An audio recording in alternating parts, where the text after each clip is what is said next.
Hi, everyone. I'm Virginia Stanley, Director of Library Marketing at HarperCollins Publishers. And to my left... Hi, everyone. I'm Amanda. Nice to meet you. Hi, Chris Connolly here, also with the library marketing team, shockingly enough. So we're the team. So the first book up is the Winter 2018 book, and it's called The Woman in the Window by A.J. Finn. This book has already garnered some terrific industry buzz.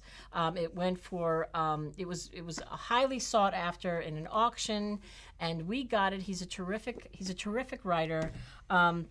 This is it's a debut. It's a psychological thriller, and it's about a woman who has experienced a traumatic event that has left her an agoraphobe. She's in her home. She can't leave. She lives in New York City, and she pretty much experiences life through the window that she looks out of, and so she's watching life go by, but she really can't get out. She just psychologically is stuck. And she witnesses something that happens across the street from her, and she's just not sure what she's seen. And as you get deeper into the book, you're not sure if you can trust her or not, because she's not sure if she can trust herself. It's just gotten some terrific reviews already. Louise Penny calls it a tour de force. Tess Gerritsen says it's the most riveting thriller I've read since Gone Girl. It's already been optioned for a major film deal with Scott Rudin, who did No Country for Old Men and The Girl with the Dragon Tattoo. It's it'll be written for the movie by Tracy Letts, who wrote August Osage County, and he's wonderful. This has got great crossover appeal, like Kate Atkinson's Jackie Brodie novels. It's a thriller that travels across and upmarket genre fiction. I can't say enough about this book. These guys have read it and loved it. There's nobody that we've given it to who hasn't loved it. There's a lot of buzz on Library Land about this. So that's the Winter 2018 book you need to know about, The Woman in the Window by A.J. Finn. Anything you guys want to say about it? Very Hitchcockian. So any Hitchcock fans out there, this is it's going to be candy for you, like you said. It's incredible. So, and we all do have very different reading preferences between the three of us, and we're all ecstatic about it. Yeah. So, I second all that. Yeah. Okay, who's next? That's me. Armando Roundtree. I'm going to talk about Since We Fell by Dennis Lehane. He is just an American master. You'll know him from Live by Night, which was just made into a movie last year. He's also done Shutter Island and Gone Baby Gone. This book really goes back into Mystic River territory.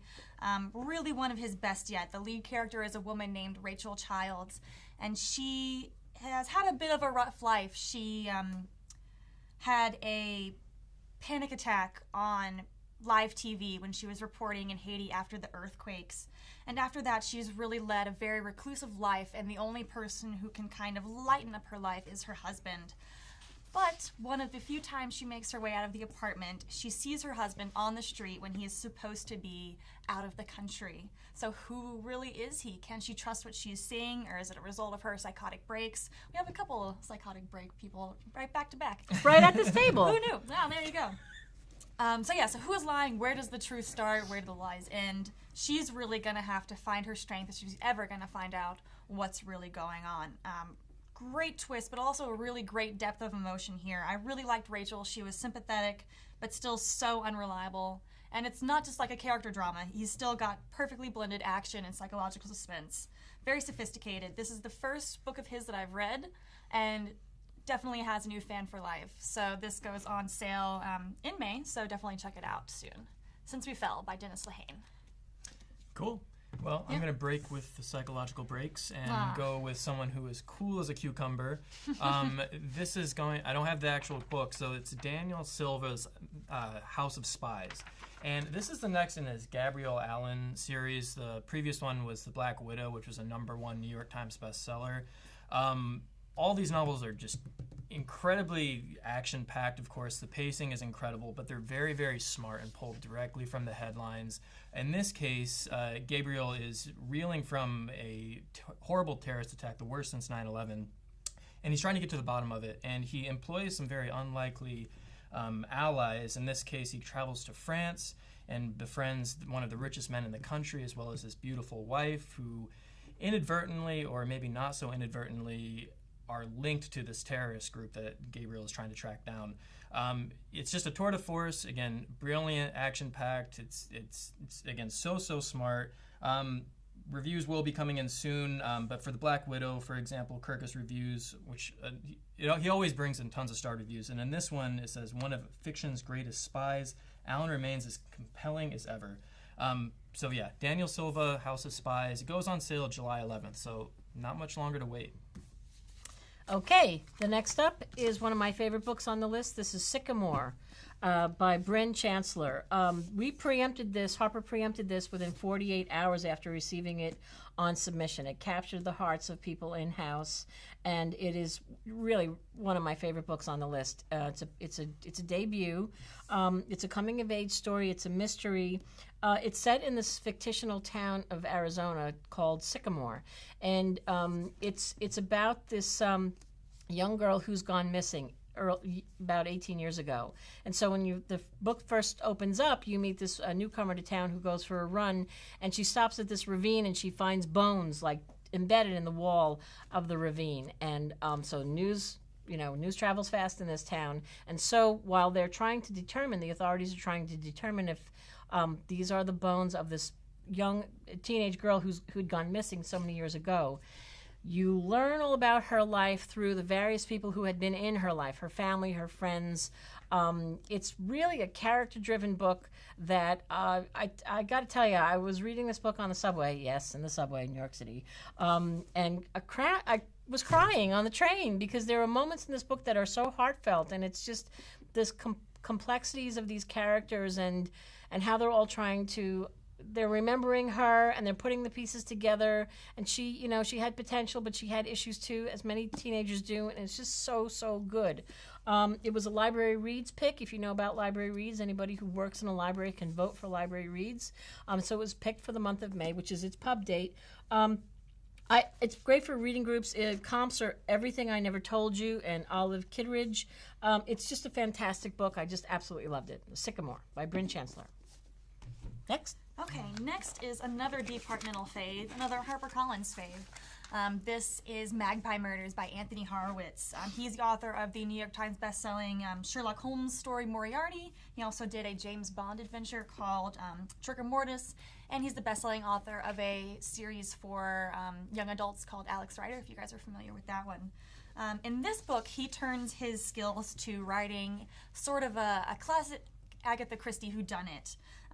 Really just an ingenious book within a book that will have you reading up late into the night.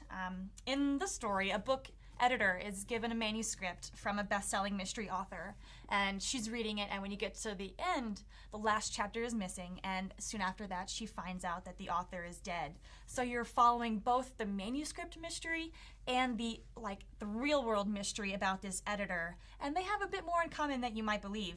There's a lot of excitement for this book. The HarperCollins sales force picked it as the book that we think everybody needs to be reading this summer. So it's also already gotten starred reviews from 3 different library trade publications, and Virginia mentioned Library Reads. This was chosen as the #1 Library Reads pick by public librarians all across the country. So there's a lot of love behind this book. It is a classic detective story for any fans that enjoy reading those. Definitely a very multi-layered addictive novel that you will not be able to put down until you know the truth. That's Magpie Murders by Anthony Horowitz. All the thumbs in all the world. So good. Again, cross-genre boundaries. We all three of us loved it. It's true what Chris said. We do have, it's a good point. We do all read sort of different things. I definitely read things that are different from these guys. And we all love that, as do we all love. Did I mention Woman in the Window? Okay, I'll stop. Yep, on sale in June. Keep an eye out. Hey-oh. Okay. Here's the bar. Yes, The Essex Serpent by Sarah Perry. A beautiful, beautiful book, inside and out. It's a piece of historical fiction that takes place in late 19th century England. And in this case follows an incredible protagonist in my eyes, one of my favorites. It's a woman who was she's very intellectually driven, just so smart and observant, but for most of her adult life she's been trapped in what was really an abusive relationship. An abusive marriage, but her husband passes away, and while she is doing the proper, mourning partially act. She decides to move from London to Essex, where this small town is in the midst of paranoia surrounding these rumors about this ancient mythological beast, the Essex serpent, which is picking people off one by one. It's not a fantasy novel. It's really just this incredible literary story. This woman moves to this small town. She befriends the local vicar, and they develop this really striking relationship. You'd think they'd be opposites, but they're both very intellectual, yet she's very science, he's very faith-based. And that's really what's kind of driving this story. Love, modernity versus faith. And it's just a wonderfully illustrated sense of place. Again, incredible reviews. This was released in the UK prior. It was one of the most awarded books of the year. And it did receive also a Booklist starred review. We love book discussion groups, and in this they say, book discussion groups will have a field day with the imagery, the well-developed characters, and the concepts of innocence, evil, and guilt. Just an incredibly beautiful literary book. So any of you book group participants, check it out. It's The Essex Serpent. It goes on sale June 6th. All right, next is The Flight by Dan Hampton, a nonfiction pick for all your nonfiction readers out there. You might recognize Dan Hampton from his previous bestsellers. He did Viper Pilot, Lords of the Sky, and The Hunter Killers, and he's really one of the finest aviation historians that are around these days. Here in The Flight, he turns his sight to Charles Lindbergh's historic transatlantic flight in 1927.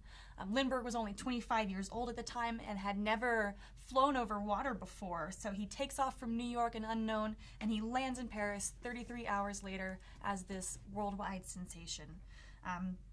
The author is also a pilot. He's actually flown Lindbergh's route multiple times, and so he uses that and a trove of primary resources like Lindbergh's own personal diary and writings to bring you an in-the-cockpit retelling of the journey. This is the first major book to go so in-depth into the flight itself, and it'll be available to read during the 90th anniversary of the flight. Library Journal gave it a starred review. They say, an outstanding treatment of some of the most riveting hours of Lindbergh's life, recommended for aviation historians and enthusiasts, social and intellectual academics, devotees of the 1920s, and all readers. So very gripping, very unique, The Flight by Dan Hampton. Dragon Teeth by Michael Crichton. This goes on sale May 23rd. So we all know that Michael Crichton passed away. This was a manuscript that had been discovered by his wife, his widow. I want to read something to you that our senior VP publisher, Harper, had written a letter in our catalog that I think pretty much sums up what this book is about. He's eloquent, much more eloquent than I could ever be. He says, when Sherry Crichton came across the manuscript for Dragon Teeth among her late husband's archives, she knew she had discovered something extraordinary. In her own words, the pages contained, quote, Michael's voice, his love of history, research, and science, all dynamically woven into an epic tale. And that's what Dragon Teeth is. So this is the author of many books, including Jurassic Park. So this is paleontology. This is set in the Wild, Wild West in 1876. So he was not only interested in history, he was interested in breaking the mold of historical storytelling. This is filled with dinosaur bones, scientific intrigue, and acts of daring do that are set against the sweeping vision of America's Wild West. It's pure Crichton, and this is the work of exuberant imagination. It's a terrific read, and there's nothing much more I can say about this. This goes on sale in another week or two, and we're very, very fortunate that his wife came upon this manuscript. This is a real gift for all readers, I think. So that's Michael Crichton's Dragon Teeth. Great jacket, too. Mm-hmm. Okay, next. Okay, we have Warnings by Richard A. Clarke and R.P. Eddy. For anyone who is paranoid or a doomsday sayer, I don't know if I should recommend it or not. It's probably candy for you. But so this kind of follows the concept of Cassandras, which in Greek mythology, Cassandra was someone who could foresee calamities, but was cursed by the gods to not be able, or she was cursed to be ignored. And throughout history, relatively recent history, there's examples of people who have kind of served this role where they've been warning and warning about impending calamities, but they've been ignored. Whether it's Katrina, Fukushima, the Great Recession, the rise of ISIS, there have been people who have called out these impending issues and, again, been ignored. Actually, Richard A. Clarke himself was documented in a best-selling book, Against All Enemies, because he himself was a Cassandra for 9/11. The two authors have decades of experience in national security and intelligence, and they're pulling from that to document kind of how can we heed the warnings of these so-called Cassandras, and how can you differentiate between whoever's legitimate and just crazy, doomsayers. So it's, again, kind of terrifying, but again, it's at least an opportunity to learn from our mistakes, because it does seem like history repeats itself, and yet we are falling trapped to the same failings. So a really, really exciting read. It goes on sale May 23rd, so right around the corner again. So I hope you do check it out. It's Warnings. Okay, next is Kiss Carlo by Adriana Trigiani. She is the author of 16 bestsellers, including the blockbuster epic The Shoemaker's Wife. And this book is everything you've ever wanted from her. It is set a few years after World War II has ended, about a family that runs a telegram office and how their lives are completely changed by a single telegram and by the person who delivers it. This book really explores the Italian-American experience, lots of different families and characters that are coming together with their risks and their hopes and dreams and experiences. So there is definitely plenty for book clubs to sink your teeth into. You've got reinvention, the American dream, familial love. And like I said, Trigiani fans will get exactly what they've come to expect from this beloved author, but I think a lot of people who haven't experienced her writing yet, this is the one to jump into. That is Kiss Carlo by Adriana Trigiani. Beautiful jacket. Yes. Mm-hmm. It's gorgeous. We love her. She's super fun. She just spoke at the Texas Library Association and brought the house down. She's very funny. If you ever get a chance to see her, you should, because she's wonderful. Okay, the next book up, I don't have a jacket, but I have a colored copy of the jacket. This is Driving Miss Norma by Tim Bauerschmidt and Raimi Little. I love this book. I'm sorry that I don't have a copy, but honestly, if there's anything that we see here that we're talking about, if you need a copy, just email us. Okay, this is such a wonderful book. This is a story about Norma Bauerschmidt, who is 90 years old. Her husband dies, and not long after that, she is diagnosed with stage 4 cancer.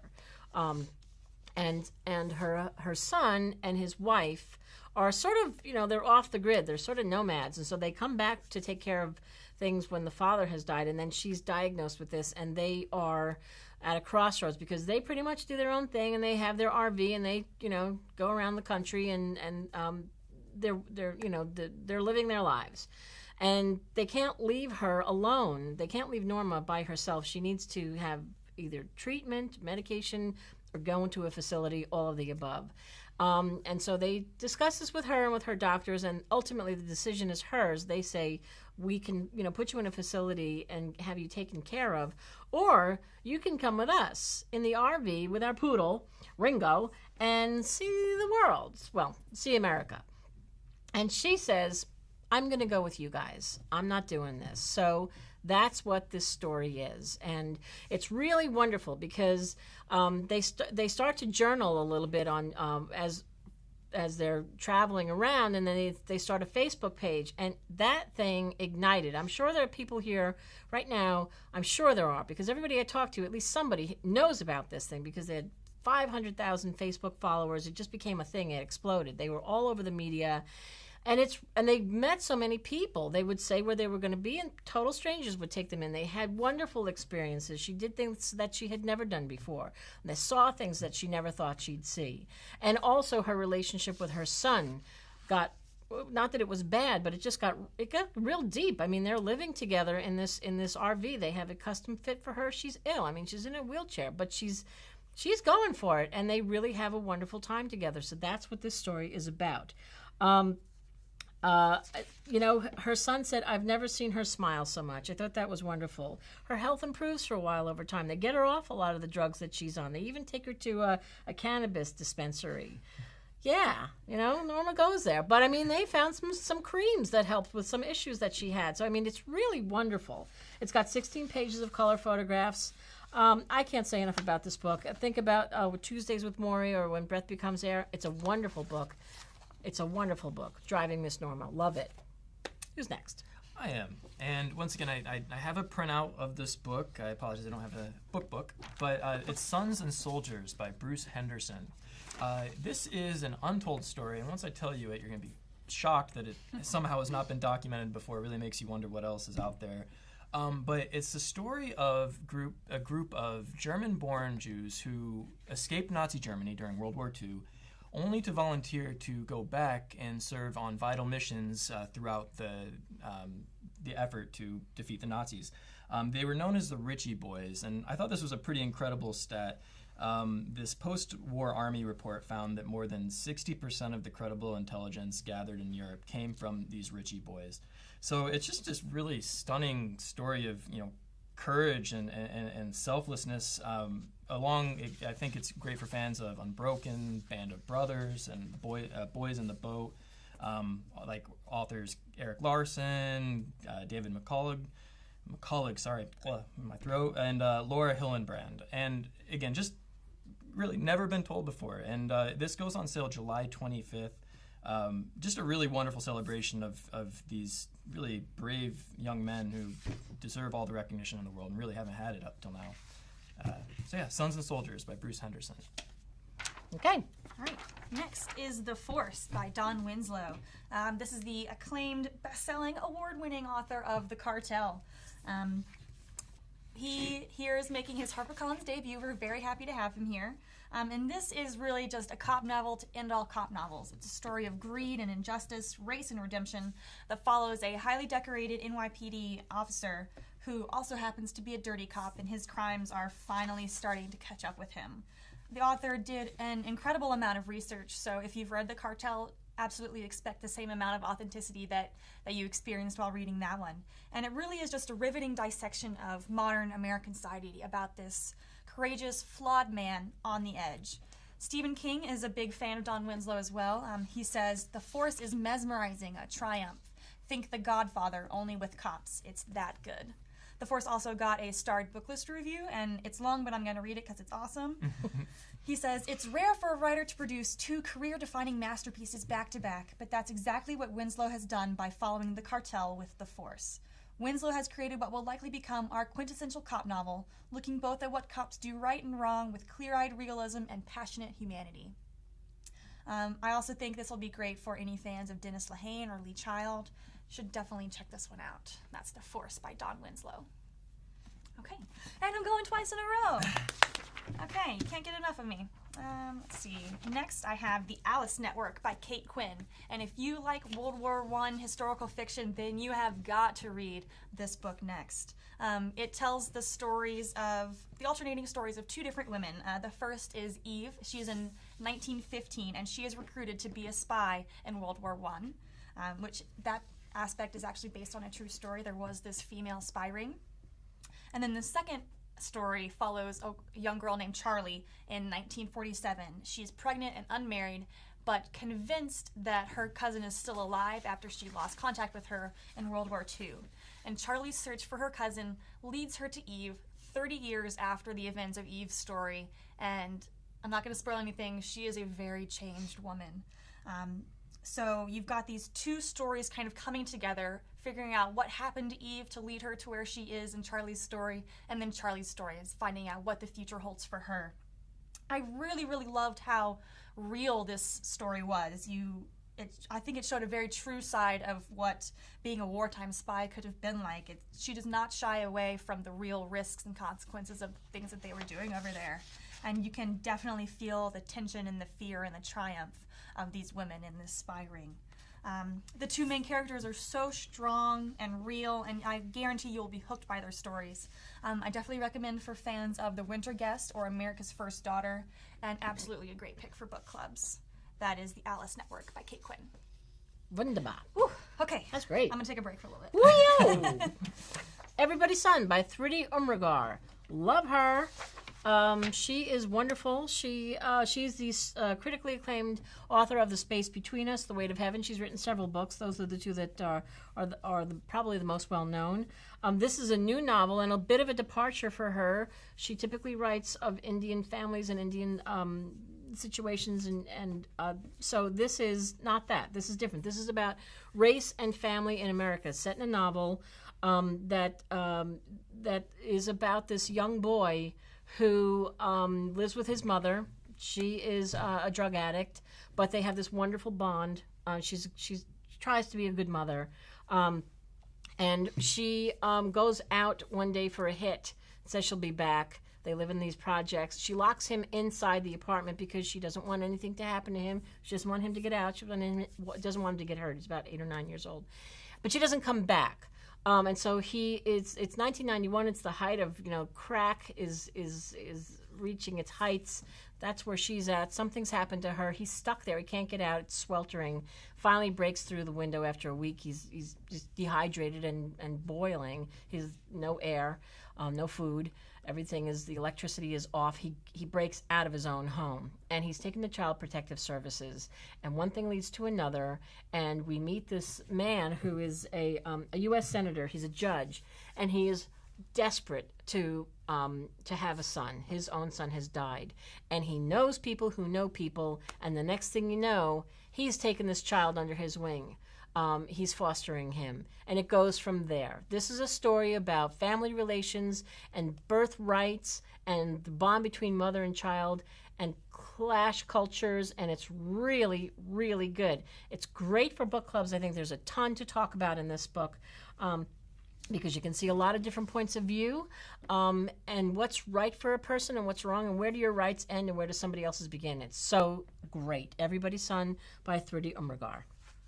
Next, me. Oh, okay, I'll go next.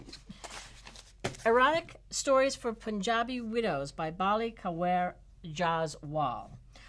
This is a really cool story. This is very East meets West about community and friendship and women's lives. It's a very calendar girls kind of a book. So we meet Nikki, who's this young Punjabi woman who lives in cosmopolitan London. She tends bar.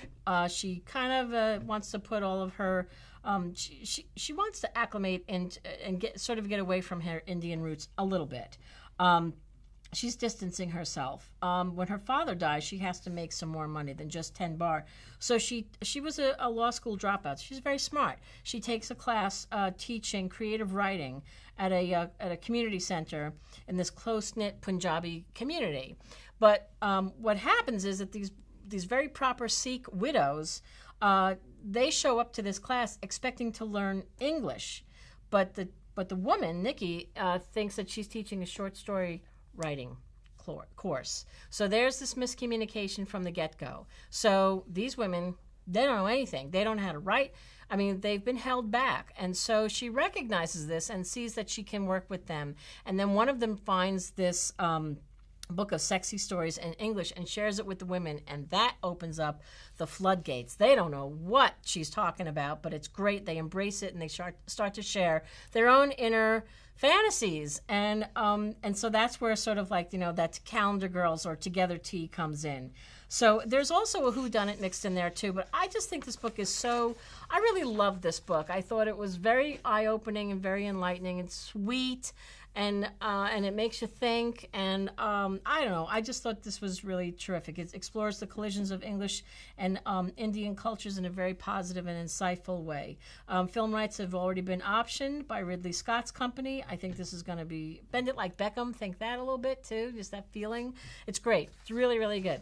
So that is Erotic Stories for Punjabi Widows. I forgot to hold up the cover. Isn't that beautiful? Okay, next. All right.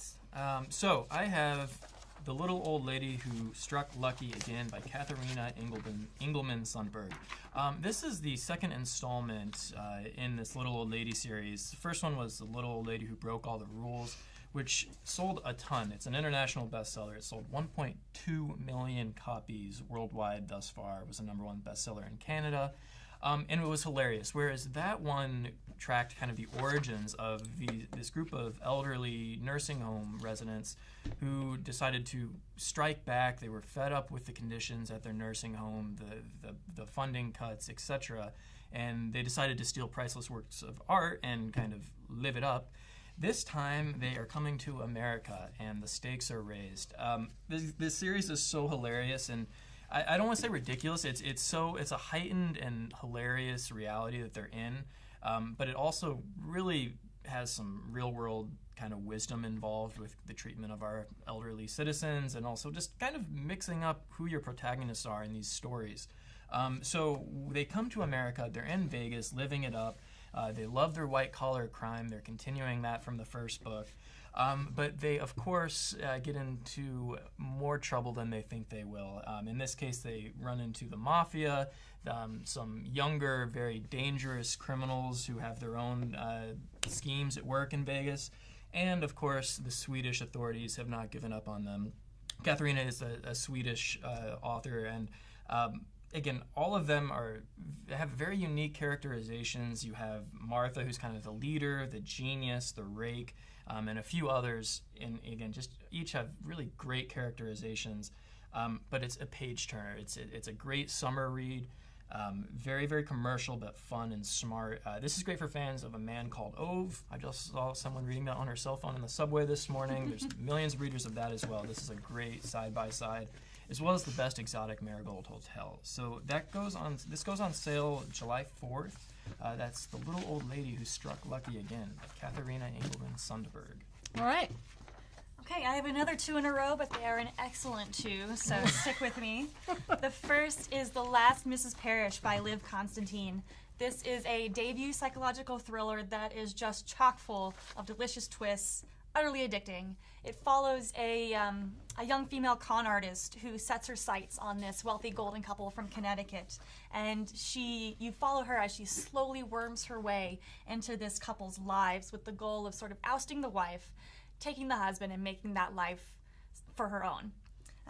She'll have to fight off some skeletons from her own closet before she can reach her goal. And little does she know that sometimes there is some darkness lurking under perfect lives. This book, it was just so diabolically twisty. You are inside this woman's head as she's, working her con and trying to get in these people's lives, deceiving everyone around her. And as you're reading, you're just waiting to see if she gets what she deserves. I really think she's just the quintessential anti-heroine, and I could not stop reading as she goes farther and farther into her plan. I definitely think it's a must-read for fans of Gillian Flynn, Paula Hawkins, or Jessica Knoll. And I know Virginia is another big fan of this book. We absolutely love it. So, However you do that heart thing. there you go. Hearts all around. That's The Last Mrs Parish by Liv Constantine. And then, Can I just say one thing? oh yeah, go ahead. I love that book so much. Oh my God. It's everything Amanda just said. Dive in. And I promise, I would love to hear what you guys think about it. It's just so good. She's so weird. Okay, that's all. That's it. Okay. All right, feel free to jump in on this one too. This is The Child Finder by Renee Denfeld, and this is the galley. It's super shiny and cool. The cover actually looks like this. We are very, very excited about this book. Like Magpie Murders that I talked about earlier was kind of the pick that we all wanted people to read for the summer. This is the book we want everybody to be reading this fall.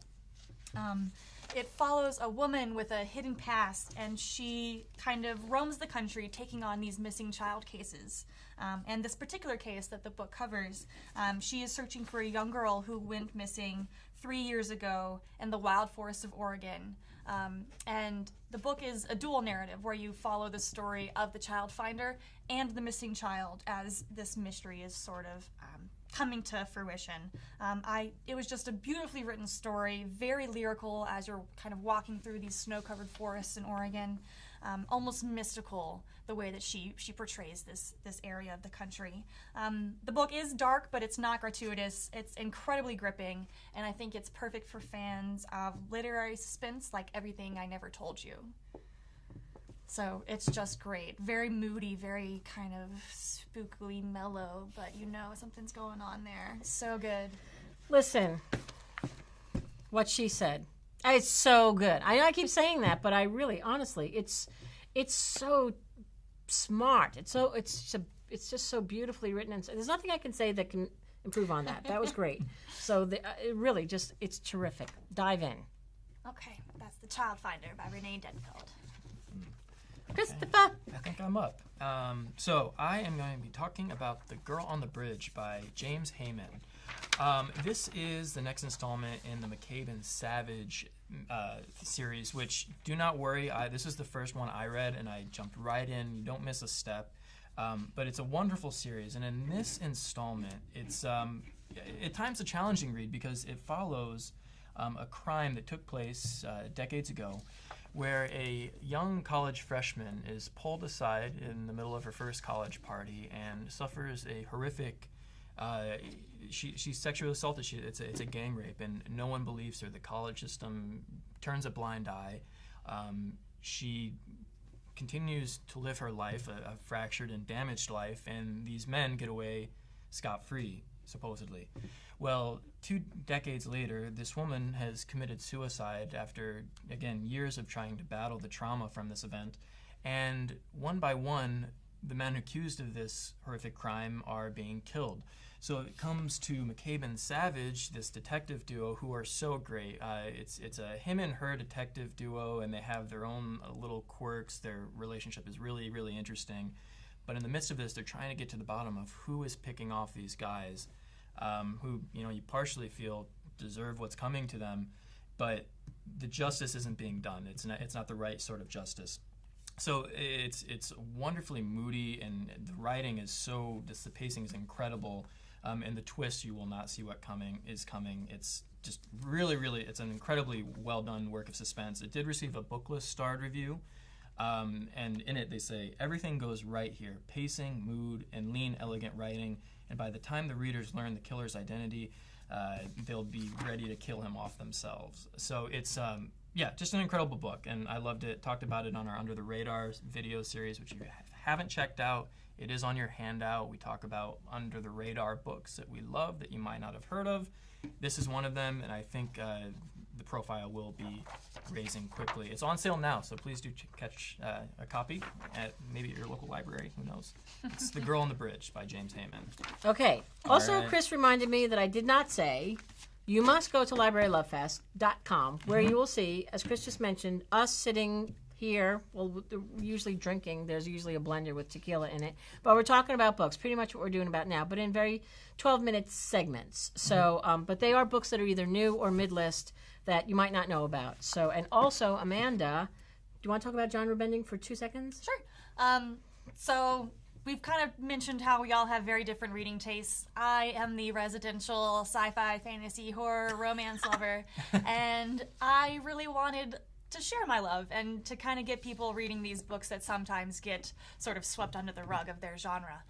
So this series that I started, Genre Bending, really focuses on all those books. So I do a lot of author interviews, podcasts, guest posts, that kind of thing, that really showcase all these genre fiction books have to offer.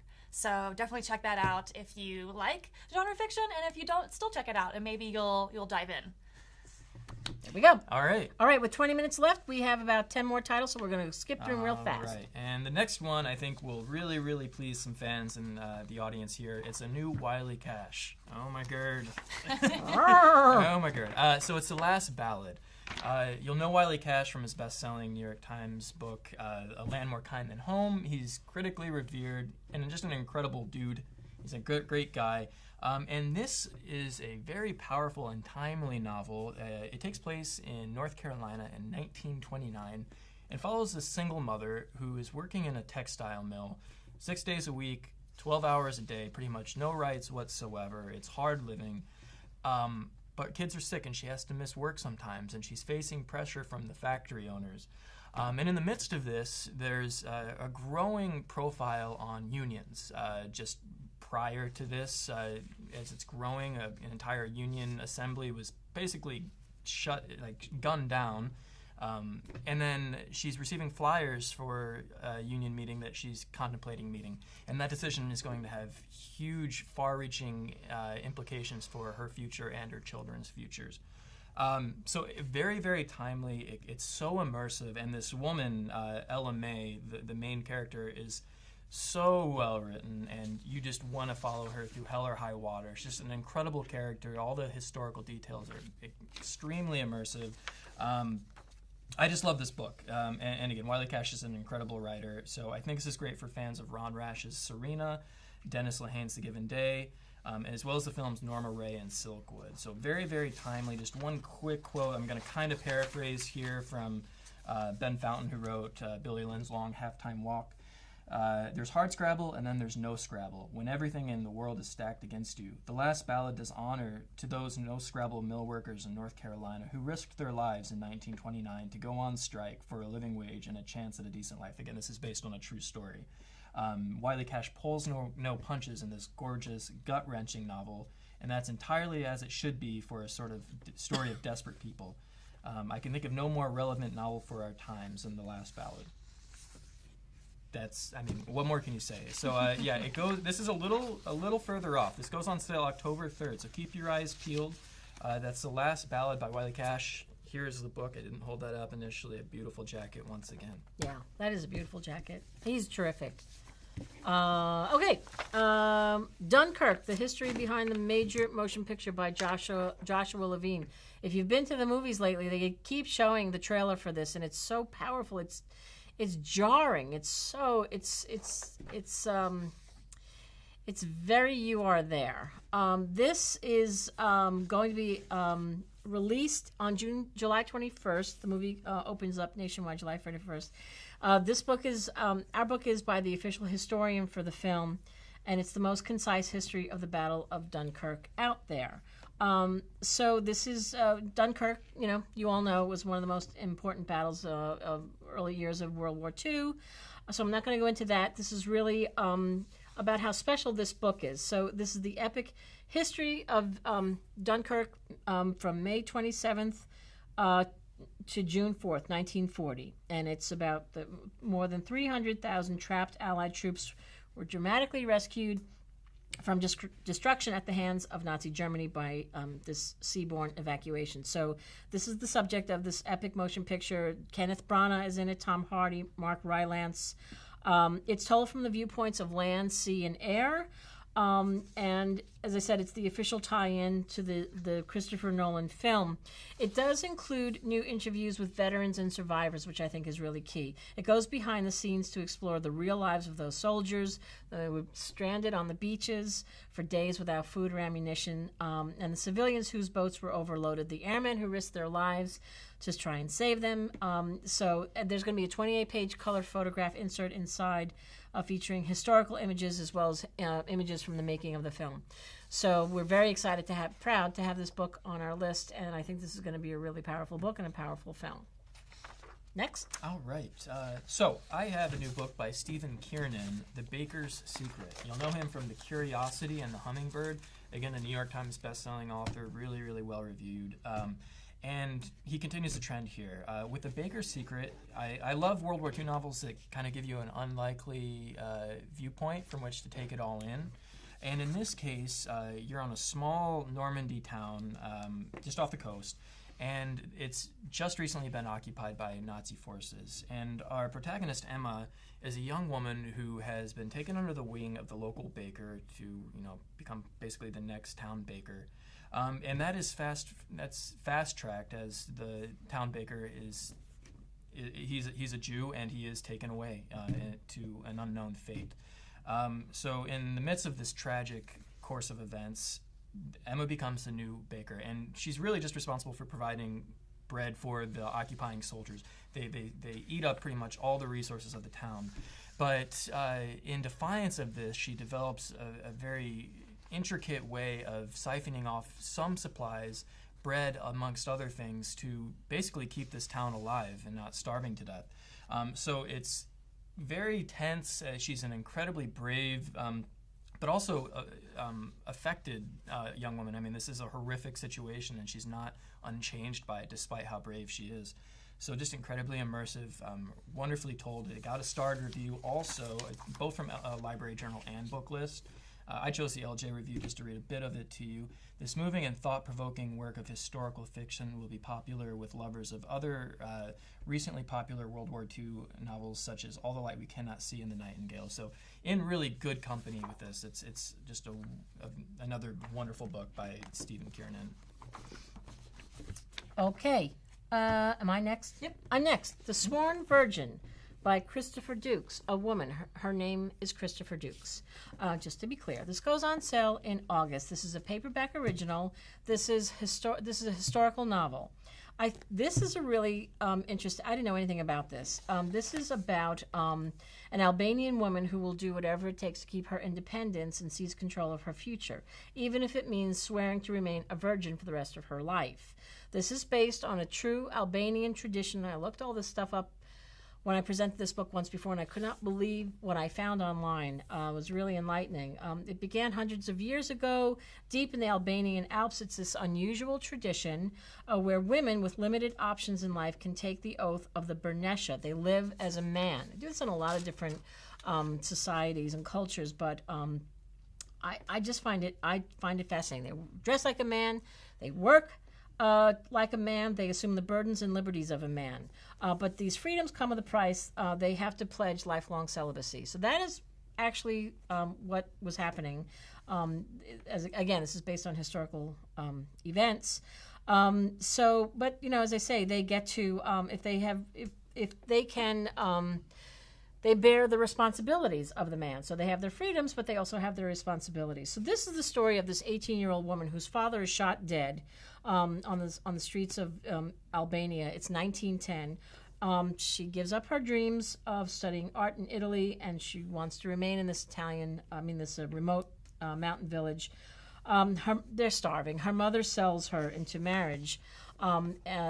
But this woman at the center of the story, Eleanor, she takes an oath to remain a virgin the rest of her life. She takes on this tradition, and she actually has to participate in blood feuds as well. So she really takes on the role of the head of the family. And so within this context of this historical facts is this pretty wonderful novel. The author did amazing research into this tradition. Just a couple things. There are some. If you go to National Geographic, there's a terrific National Geographic video on the book's Facebook page and also on the Edelweiss page. If you can access the Edelweiss page, there's some really, really cool stuff on there. Anyway, this was self-published in February 2016. It had a ton of wonderful reviews. Kirkus loved it, 40 plus reviews, a 4-point star average. So Harper saw this and said, let's publish this book. So this is The Sworn Virgin by Christopher Dukes. Really, really interesting book. Okay. So I have Rebellion by Molly Patterson. This is a debut. It's big and ambitious and sweeping. You can see it's a big book, but I think there's a lot for book clubs here. It's a really kind of triumphant book about women's struggles, but more specifically, it follows 4 women across different generations between both the U.S. and China. In this case, it follows one woman in 1950s whose husband just died. She has children, and she's kind of conflicted to become too reliant on this neighboring family, in which she might give up some of her own independence.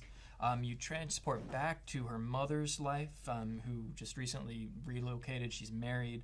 And she's corresponding with her sister, who is in China on a missionary trip in the midst of the Boxer Rebellion, where basically any visiting Christians are being sought after to be either imprisoned or killed. It's just a very contentious time for anyone there. And then you also follow the plight of a modern Chinese woman who's returned home after college. Her father's growing ill. The landscape is changing. China is developing. It's commercializing. It's just a very rapidly changing time and culture. But she's kind of searching for direction in her own life and to give her life meaning.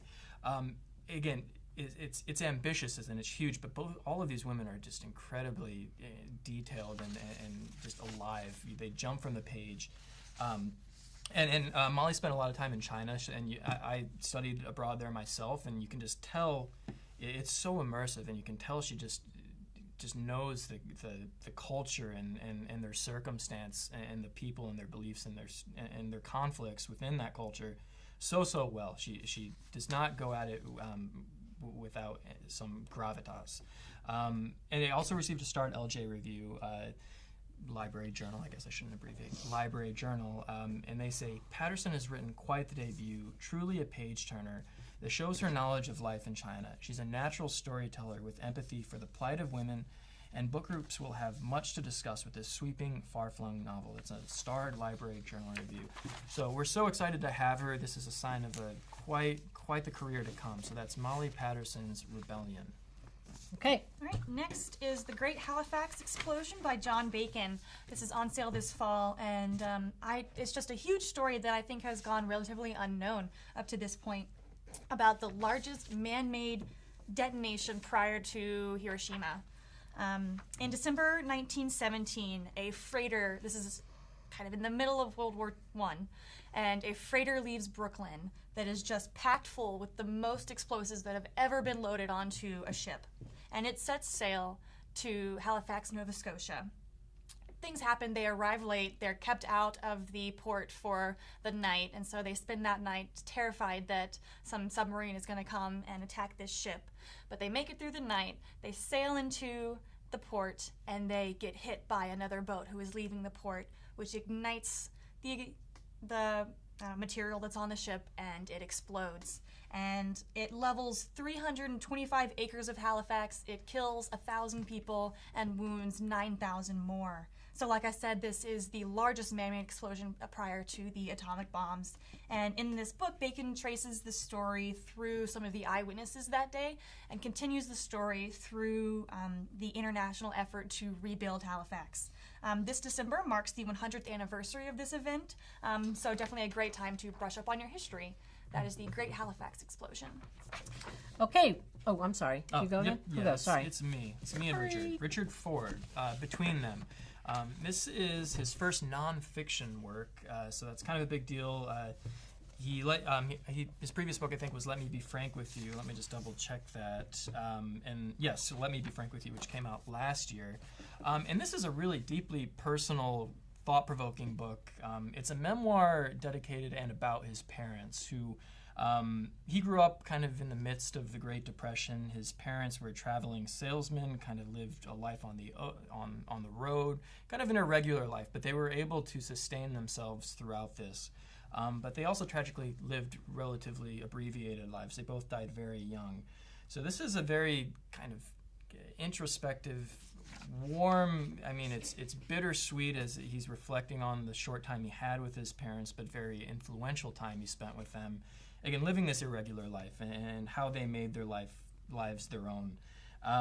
So just just a wonderful book. It also received tons of praise. It's on sale now, so you can get your own copy, or the library will have one.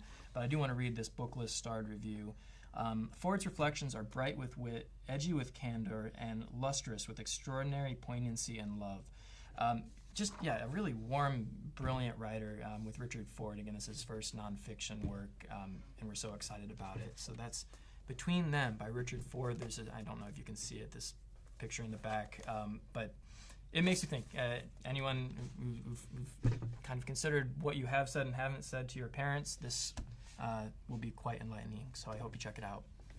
Okay, we have 4 titles left and 5 minutes to do it. So here we go, lightning round.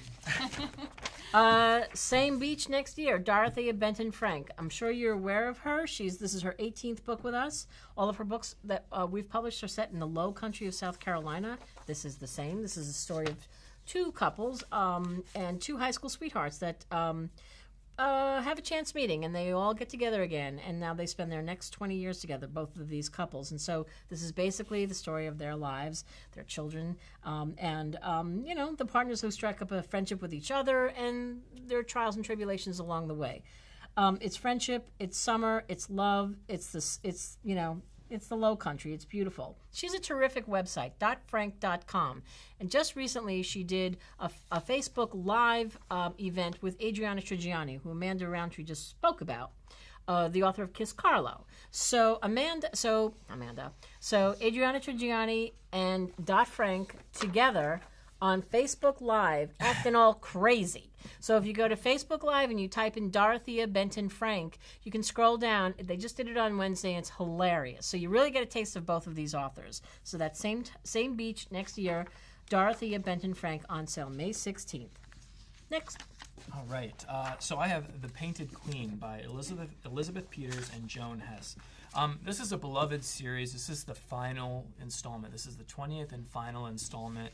Elizabeth Peters passed away in 2013, so her good friend and fellow writer Joan Hess finished this and is very, very, she stays very close to the source material. They actually, and it follows the beloved Amelia Peabody, who's an archaeologist, and her dashing husband Radcliffe Emerson, who discover the bust of Queen Nefertiti, and they find themselves as the target of these assassins who want to get their hands on this basically priceless historical artifact.